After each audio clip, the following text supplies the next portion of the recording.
What's up, friends? You got Ben, aka Sturkules, here with my NPDL Season 8 recap of my team, the Utah Copperajah Jazz. Now, first off, I want to give shout-outs to Hoops and Hip Hop using his song Old Dale Town as background music for the video. Very good stuff. Check him out. But I want to go through my team that I've drafted for the season. I'm very excited about my picks. We had 1,100 points to get 10 mons. A lot of the values of mons were upped in that mons that used to cost like say 100 points, a lot of times are costing like 120 now, or something that used to be in the 60s now in 80, etc., etc. Points go from 200 down to 20. A few other changes about the league. First off, Crown Tundra mons are now in this league. For Season 7, we started before the Crown Tundra dropped. So now we got those to add in, which made re-tiering kind of crazy, but also added a whole lot of new fun Pokemon. That also kind of let us add new teams. So we've been rolling with 14 teams for a few seasons now, and we got a group of guys that we love, that we know we can count on to get the battles in, and to just be like good guys that have a great culture in our league. Culture is not the word I was looking for, but I'm rolling with it because I like the sound of that. We got a good culture in the NPDL. But with that being said, we added 4 new teams this season, and I'm super excited to welcome Zach, Ben, Pereira, and Daniel to the league. 4 guys who have connections somewhere or another. I know 2 of them I know personally from another league and really like. One was a brother of a really good battler, and one is part of the huge Minnesota friend group we've got. So can't recommend these guys enough, how fun they're going to be for the league and how good of battlers they're going to turn out to be. We got 18 solid coaches. That means we've went back to divisions this year. 3 divisions. I know they stand for red, green, and blue, but I can't remember the names. But we're going to look at them at the end of the video. We're going to look at divisions and my schedule. And yeah, we'll just go with that. But first off, let's go ahead and look at my 10 picks. So first off, you can see the team right here. So when you see me go through and tell you, it's not going to be a surprise what I've got. You just see them here. I made this fun graphic. This is a challenge a lot of coaches in our league were doing. But you kind of can see them. Here's your team. If you want to look at what I've got and nothing else, you don't want to hear my thoughts, you're welcome to log out right here and you say, hey, I've seen Ben's team now. It's good or it's bad. But I'm going to talk about them a little more in depth. Hopefully I'm not going to make this video too long, as I do like to get talking and have trouble stopping. But real quick, first off, pick number 0, the coach. You got to have me on the team because I'm the coach of this squad. I've currently been on an 8-season, $0 million deal, which means at the end of this season, my contract is up. So I got to play really hard this season and hope that the NPDL renews me for another season in the league. I'll be very heartbroken. I've been playing coach, GM, and water boy for the team. It's exhausting, guys. I don't get paid anything, and I do everything around here. But I love it. I have some fun. So once again, I hope I'm retained. Quick look at my stats. That we're going to be looking at the stats of Pokemon. We'll look at my stats. As a coach, I've got 5 out of 10 confidence, 6 out of 10 team building. That's something I need to work on. I definitely need to work on my confidence, believing in myself, not second-guessing myself all the time. Draftability, I'm going to say I got a 7. I think I put some good squads together, but it's never the best. Big plays and predictions, I think this is where I can kind of shine. I do think I make good in-game plays. I think I'm a better in-game player than I am team builder or drafter. But hey, you know what? That's just how it's got to be. You got to be better at something. Stat and move memorization, 9 out of 10. Might be a little too high. And once again, it doesn't matter hugely while you're in game, but I just put that on there because I needed more stats. Sportsmanship, 10 out of 10. You're always going to get a good game from me. You're always going to get a sorry on the Scald Burns. I'm going to make jokes and have fun in the middle of the game. If I get hacked, I'm not going to get too mad about it, I promise. So 10 out of 10 is probably too high. Bad jokes and puns, 11 out of 10. Why you really listen to anything I have to say is because maybe there's something there you can either laugh at or at least laugh at me for trying to be funny and not being funny. Real quick accolades. Please don't take these too seriously and think that I'm actually full of myself. But I was the Season 2 runner-up of the NPDL. In Season 3, back when we did losers brackets, I was the consolation bracket winner. No one else remembers weird stuff like that except me. I've made playoffs 5 out of 7 seasons. That's the one thing I'm actually really proud of on this list. I hope to keep that going because there have been a few times where I've almost missed and squeaked in. So I got to keep that up. Last year I ended Henrik's undefeated season streak, which lasted over a season. And the only reason I'm including that is because that's probably literally the peak of my Pokemon playing existence. I'll probably never do something that cool again. Because, hey, I once lost to a Trapinch. I know I'm not that great. I'm just kidding. Ty, that was cool when you brought a Trapinch against me, and I saw Cooper drafted a Trapinch, so not every day you get beat by a Stage 1 Pokemon, but I've pulled that off. Other stuff, I'm just going to read it real quick. I've won another league called the TPA twice. That was very cool. There's some very good battlers in that league, some of which I consider better than myself, and somehow I came out with wins. I beat Prisley's Riolu in the ULP Season 1. He was unbeatable with that thing. We didn't have a championship, but I think we all agree that he was the champion that season. But I beat it. I beat the stupid Riolu. I accidentally cheated last year in the ULP Season 2. That was fun. I ran Soldew on Latios, not knowing that it was banned. It actually technically wasn't, but no one was too happy when they realized I was using a broken item. It made sense. And I'm actually either going to be the champion or runner-up in the NPDL monotype tourney. I don't know yet because we haven't played it. Back to the confidence thing, I'm probably going to be runner-up, but hey, that's just what happens. So anyway, none of that really matters. This is just me being dumb and having fun. So pick number 0 was me. Let's get to the real picks. Pick number 1, we got Zeraora, a.k.a. Stormbreaker. I spent 200 points. That's the most you can spend on a Pokemon. I got some sage advice from my man Cole. He said, draft the best thing available. You're at pick 6, dude. Don't overthink it. There's 18 teams. There's going to be a lot of snipes. Great advice. I took Zeraora. You see those attacks stats from both attack and special attack. Hits so hard on both sides, guys. Gets great moves. Plasma Fists, Knockoff, Close Combat, Play Rough, Volt Switch, Grass Knot, Aura Sphere, Drain Punch. It probably gets some other stuff. It gets Bulk Up and Calm Mind, so it can set up on each sides with some amazing speed. It's a very fast taunter, which you love, fast pivoter with Volt Switch. 142 speed is even faster than Dragapult. I think it's faster than everything else drafted other than Regieleki, which we have Volt Absorb for. So starting off with an electric type is cool. I love electric types. I wanted something that could kind of balance with it, so I got Hedwig, the Togekiss. I'm a very big Harry Potter nerd, and it looks kind of like a snowy white owl. So I spent another 160 points. Like I said, these points are pretty steep, but you got to get mons that are worth it. Fairy Flying, Togekiss gives me a lot of options. Serene Grace is an amazing ability. Air Slash flinches for days. If you're facing something slower than base 80 speed and that's kind of bulky, you can flinch. You can run it as a Choice Scarf flincher. You can even run it bulky but with Thunder Wave and flinch things. Gets other good coverage options like its Stab Dazzling Gleam. Dazzling Gleam. It gets things like Flamethrower, Fire Blast. I think it gets Mystical Fire. Gets Aura Sphere for fighting types. That's very cool.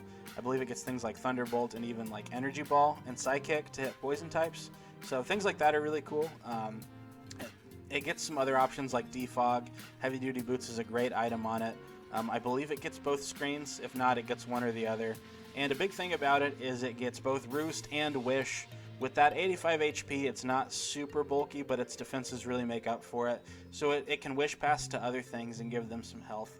But something it's better with is roosting up its own health. It can Nasty Plot up and attack you. It can roost back up. It can run more of a defensive set with like Air Slash, Thunder Wave, and Roost and Sub, or some leftovers, things like that.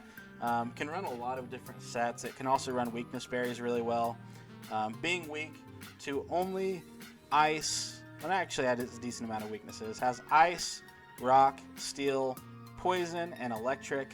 Now, all of those are covered by some of our first 3 picks. Our first pick, obviously, Zeraora, covers the electric weakness. I'm going to apologize if you hear that insistent meowing.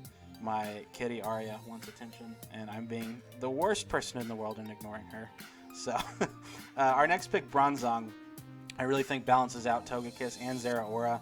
With Levitate, it can help dodge those ground-type moves Zeraora is weak to. But also, Togekiss's weakness, let's say them again. Rock, it resists. Steel, it resists. Ice, it resists. Poison, it's immune to.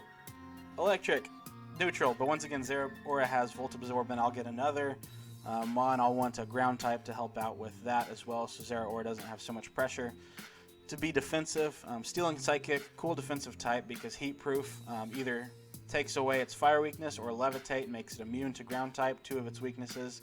The other 2 being Ghost and Dark Gonna have to get some things to patch that up, though Dark type is resisted by Togekiss, so that's nice. It doesn't get its own recovery, but it is good with things like leftovers. It's good with weakness berries, being able to take hits very well on both sides, defense and special defense. It's very slow, so it's a good trick room setter. Not a great HP, but once again, its defenses are so good they make up for it. Decent enough attacks that you can make do with it, with its coverage moves like Earthquake, but it also gets its stab moves. The coolest thing about it, this generation, is it got the move Body Press, which calculates based on your defense. So if you're running a defensive Bronzong or run some Iron Defense sets, Body Press can hit really hard, make it not so much setup fodder. Really good with things like Toxic and Thunder Wave. The thing I'm most excited for is obviously its defensive matchups with the rest of my team, but also getting Stealth Rocks is very huge. Love having Bronzong all day zong. Pick number 4, we got Gyarados the Azulong Mon. 140 points. I'm just stacking up the points really high at the start. Put me up to 620, well over, not well over, but a little over my halfway point. Only 4 picks in. We'll make it work. Another flying type, but water flying, only has 2 weaknesses, being Electric, a 4 times weakness, and Rock. Once again, you see Zeraora helps with the Electric, and Bronzong helps with the Rock weakness. Moxie and Intimidate are both great abilities. Intimidate lowers attack on entering, and Moxie raises attack anytime Gyarados gets a knockout. And by the way, that's a lot, because it's got a 125 base attack. My boy hits super hard. Really good HP and great special defense. Does not have a good defense, so Intimidate does help out a lot with that.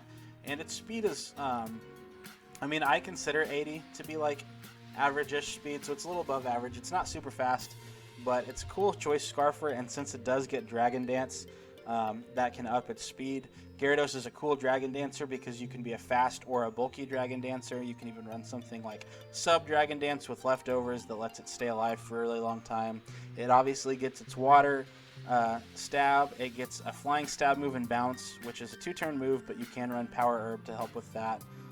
But also getting things like Power Whip, you can hit other bulky waters. Getting things like Earthquake, you can hit Electric and Steel types. Getting things like Crunch, you hit Psychic and Ghost types. And it also gets the Elemental Fangs, or at least a few of them. And yeah, it gets Stone Edge, which helps it some other things too. Some Ice types that it could be weak to. So it covers its weakness as well. Like, it's weak to Rock and Electric, but it also can hit them super effectively, easily enough. So really cool Mon.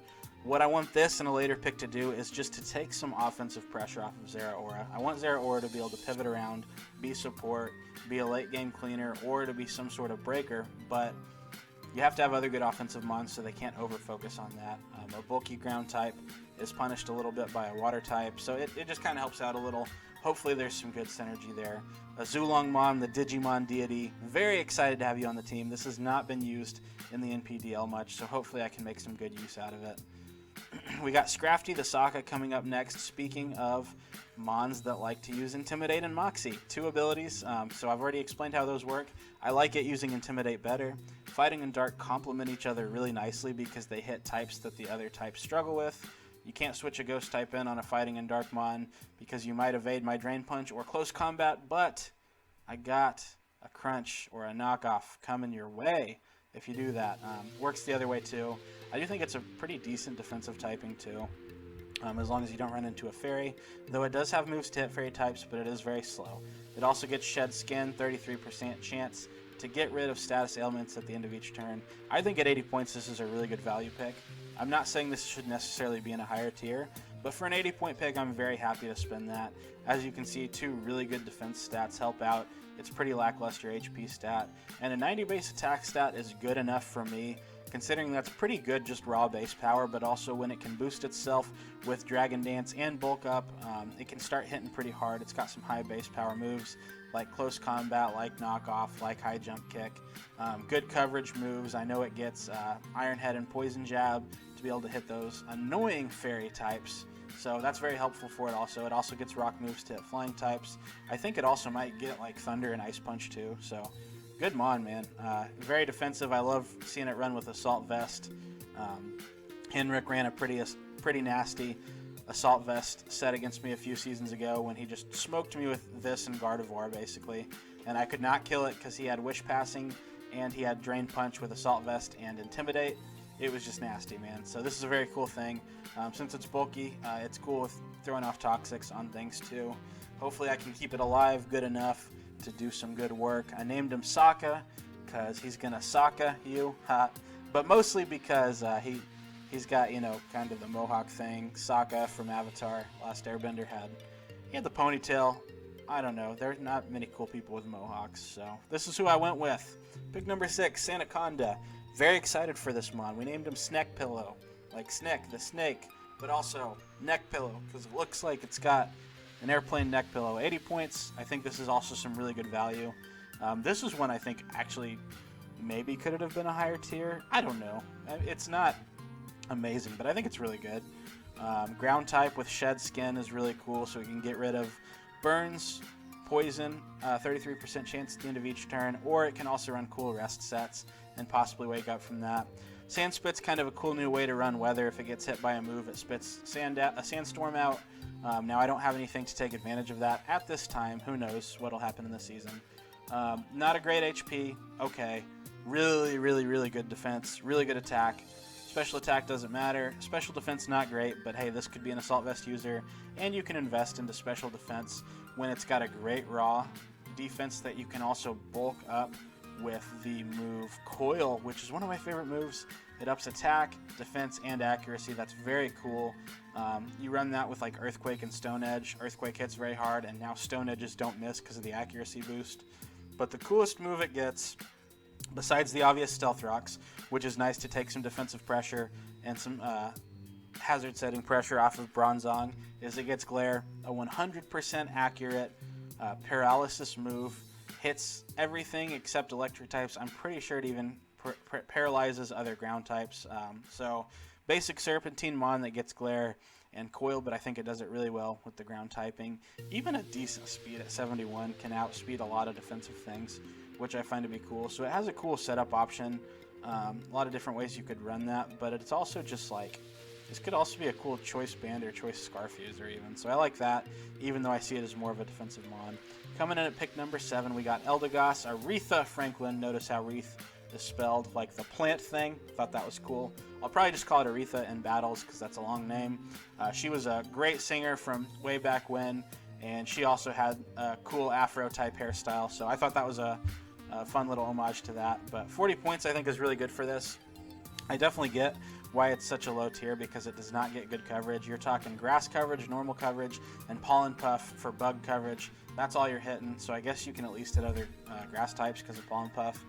But really it's there because of Regenerator, plus Leech Seed, plus Giga Drain helps keep it alive.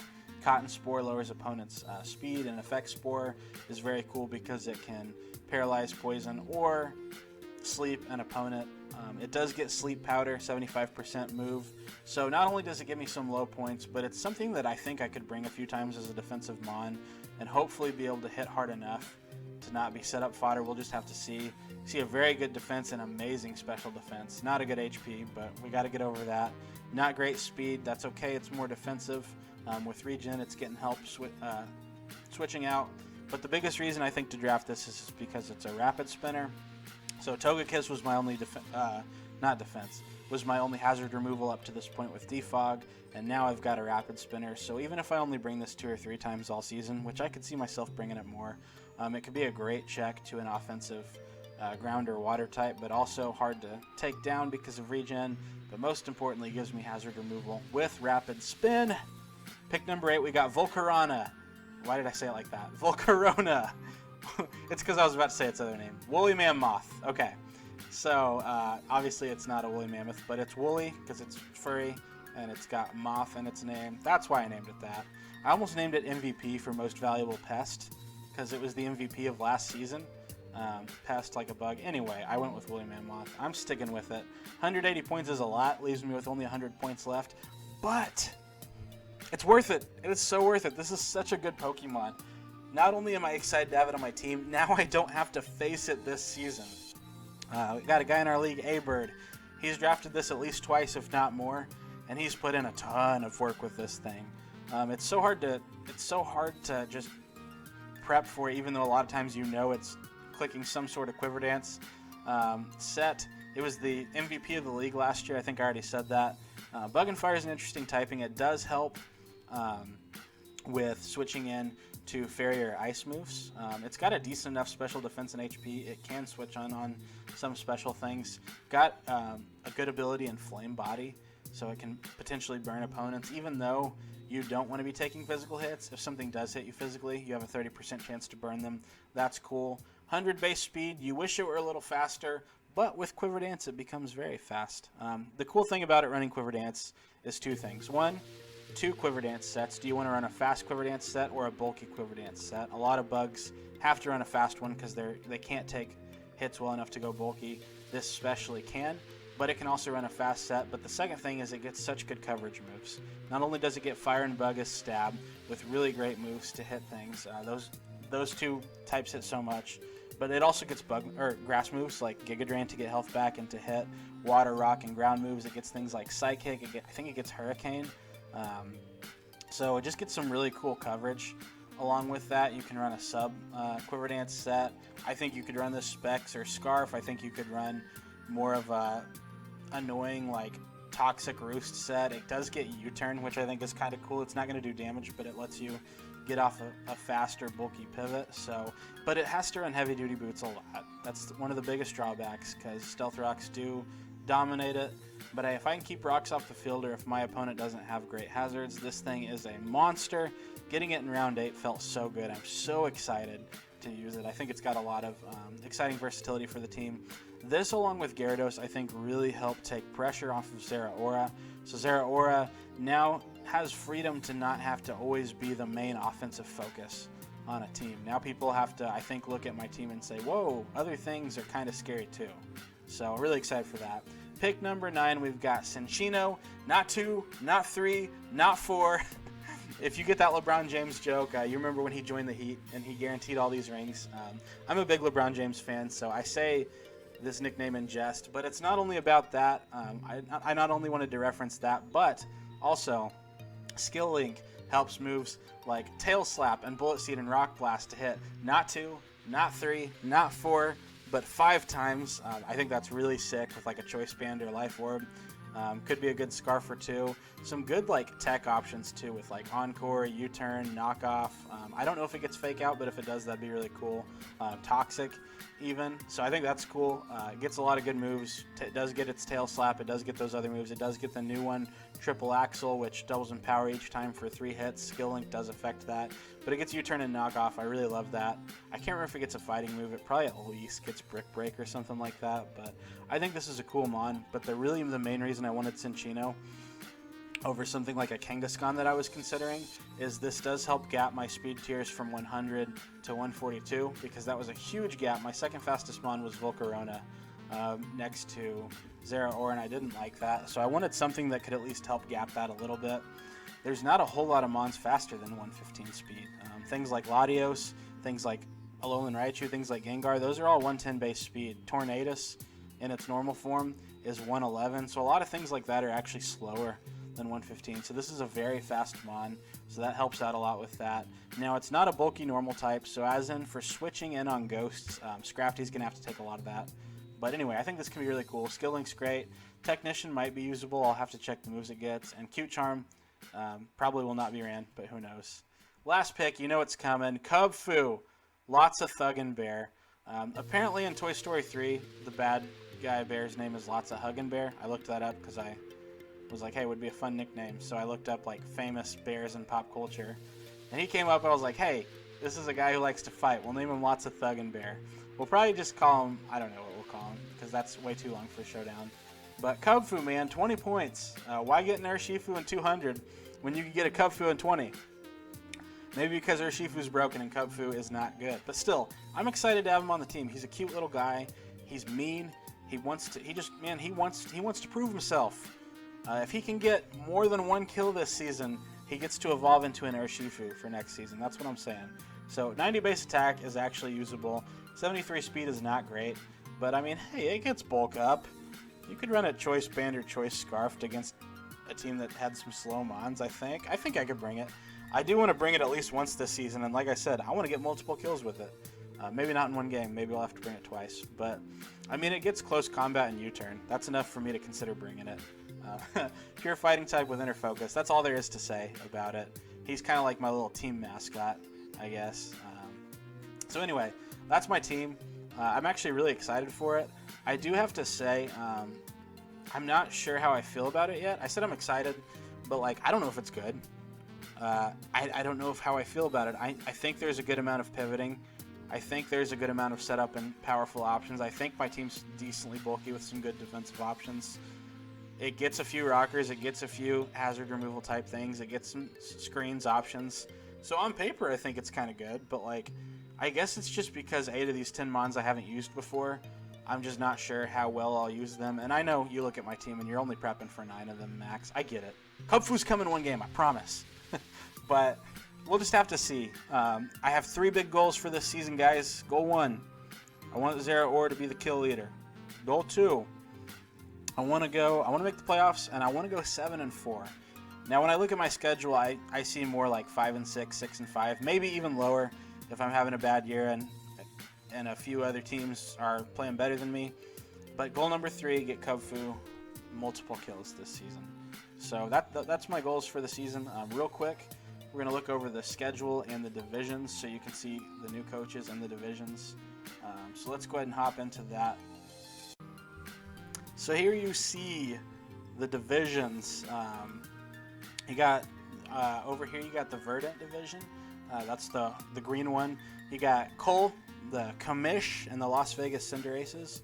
Gold Sound and Luca, the 2-headed Coach GM monster of the Motostoke Overdrive. You got Henrik of the Washington Alakazams, Prisley Bear of the Chicago Bearticks, Super Spider Pig, aka Connor of the Boston Bidoof, and new battler to the league, Daniel of the Maryland Odyshes.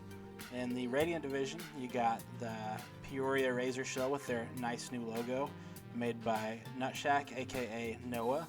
You got Ty, aka Regal of the Houston Hacks, last season's champion in an amazing game over Henrik of the Washington Alakazams. I believe they've played before in the finals, so that's a classic battle that maybe I'll have to cover on the channel someday. Thomas, aka You Can Call Me Yeezus of the Morpeko Chargers. One of my favorite logos because I love Morpeko, but that color scheme is just clean. Ball of the California Clobbopus. I think he might have the best roster from the draft. I don't know. There's a lot of good ones, but his jumped off the page. Got Pereira, another new coach of the Winnipeg Weaviles, and then BB, aka Ben, another new coach in that division of the Minnesota Lycanrocs. In the Deluge division, or Deluge, however you say it, you got me of the Utah Copperajahs. You got Alec, aka A-Bird of the Regional Birds. Oh, it's just Regional Bird. Dang it, Ben. Okay, anyway, we got Magnus of the San Francisco Garchomps, Cooper of the Federal Bureau of Intelligence. Man, I just recorded that and I messed it up then too. I thought the second time I'd get it down. I was wrong. Got Bendelin of the Anaheim Psyducks, and then we got Zach, the last new battler of the Chicago Black Haluchas. So I'm really excited for these divisions. I don't know if you remember people from past years, but each division has at least one past winner with multiple. Each division has at least 2 people who have made the finals before. We'll put it that way, which is cool. But I think every division is super hard. Like, I don't think there's any easy battles in our league. Obviously, there's some that are easier than others. Like, facing me is not near as hard as facing Cooper of the FBI. But, like, just little things like that is something I love about our league. Like, every battle's hard. Like, I looked at my schedule and I was like, sheesh, that is brutal.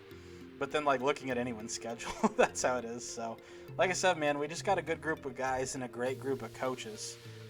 So let's look at my season schedule real quick. I'm not even gonna make playoff predictions. I should, but I can't do it yet, man. I got to see how everyone's working with their teams first, maybe. But I will explain playoffs real quick. So we've got 18 teams. 10 teams are technically going to make the playoffs. But as you can see, you got green, yellow, and red. That's kind of just color-coded for how you're doing at any point in the season. It's completely random right now. It's not power ranked or anything.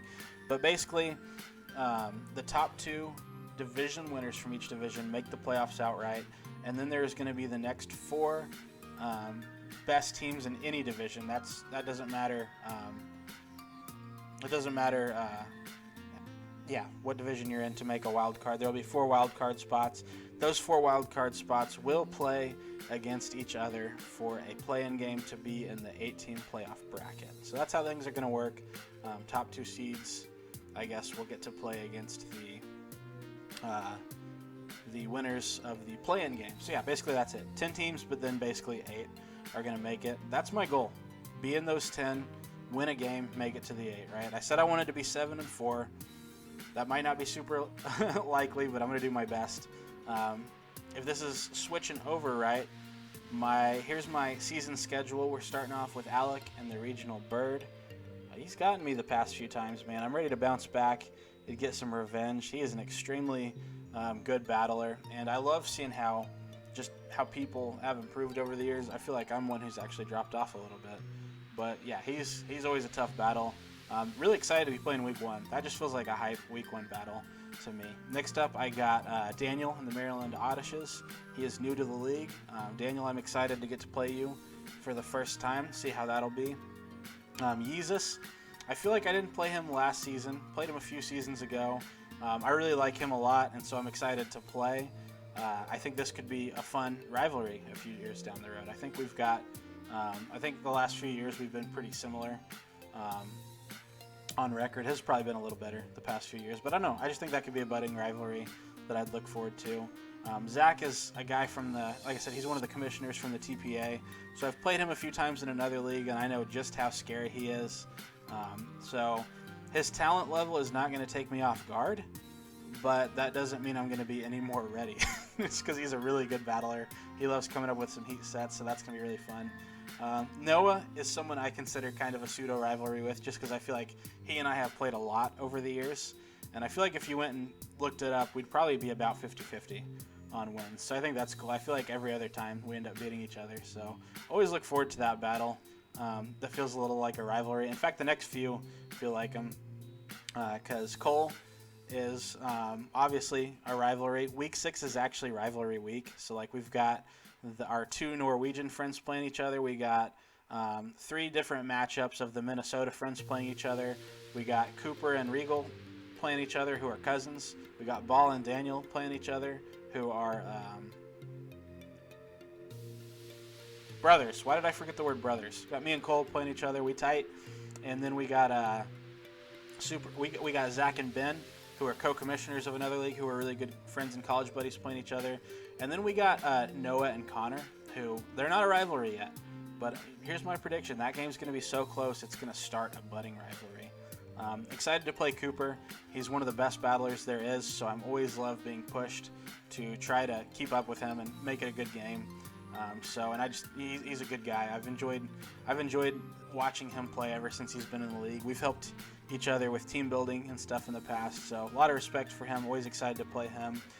Houston Hacks are next. Ty, just another guy I really look up to as a person. I think is super just positive and really loves building other people up. But you know, I get excited to play people, but when you look at a guy who just won the championship, maybe I'm not so excited. I'm just kidding. I'm excited to play him. It's always a fun one. I think we've had some pretty heat battles in the past. Now, he almost always wins, like most of my, I could say that the last 2 battles with Cooper and Cole also. We've had some really good battles in the past. They almost always win. But hey, I'm still here for it. I'm still really excited to see what that holds. Prisley and the Chicago Bear Ticks is going to be fun. He's one I don't feel like I've played a whole lot in this league before. But that doesn't mean I'm any less terrified of the heat sets he likes to draw up. He knows how to just go to the bottom of the barrel and find stuff that I didn't know existed in a Pokemon and use that. So that's exciting to see how he's going to use Pokemon against my team in ways I don't expect. It's going to be really hard to prep for, but it's going to be really fun. Magnus, the San Francisco Garchomps. This guy loves to have a lot of bulk on his team. He loves to have teams that are hard to kill, and he plays tactfully. You got to not make many mistakes to be able to beat him. And as someone who makes a lot of mistakes, it's going to push me hard. Then last we got Bendelin and the Anaheim Psyducks. He's another one I think I've only played like twice, but each one's been really fun, really good guy, super nice. So like I'm always excited to play someone that I don't have a rivalry with yet, because that gives an opportunity to build one. So guys, that's the video. It's been way too long. I ramble, man. I just keep talking. So I hope you like the team. Let me know what you think. Let me know what you think of my chances. Drop a record prediction in the comments. Tell me, is there anything you think I need to do with my team, etc., etc. But regardless, guys, I am going to hop on out of here. Have yourself a great night.